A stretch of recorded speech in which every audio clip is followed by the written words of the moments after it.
Female reproductive system ही सगळं याच्यावरती centre of हे आहे.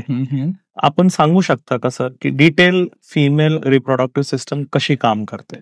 आता नॉर्मल फिमेल रिप्रोडक्टिव्ह सिस्टीम तर सगळ्यात इम्पॉर्टंट त्यांचं मेन्सेस असतं, राईट. तर मेन्स्ट्रुअल सायकल ही 28 डेजने आली पाहिजे, राईट.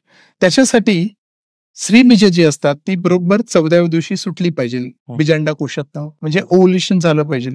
ज्या स्त्रीचं रेग्युलर ओव्ह्युलेशन होतं त्याची मेन्सेस रेग्युलर येत असते, याचा अर्थ तिचं फर्टिलिटी चांगलं आहे. That is one thing.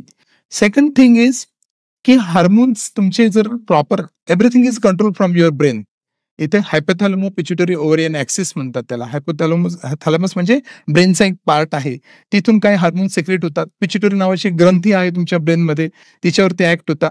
त्या पिट्युटरी ग्रंथीमधनं अजून काही हार्मोन रिलीज होतात, त्या ओव्हरीवर ऍक्ट होतात, बीजांडकोशावर ऍक्ट होतात, आणि मग ही सायकल बरोबर सेट झालेली असते. सायक्लिकल मेन्स्ट्रुअल चेंजेस जर होत असतील तर फर्टिलिटी रेट चांगला असतो. सगळ्यात कॉमन गोष्ट आम्ही आता मुलींमध्ये बघतोय ती पीसीओडी.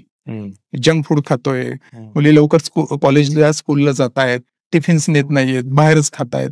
सो जंक फूड आणि याच्या सगळ्यामुळे पॉलिसिस्टिक ओव्हरियन डिसीज नावाचा एक प्रकार झालेला आहे मुलींमध्ये. त्याच्यामुळे पाळी नाहीये मुलींची, आणि that is affecting the fertility again.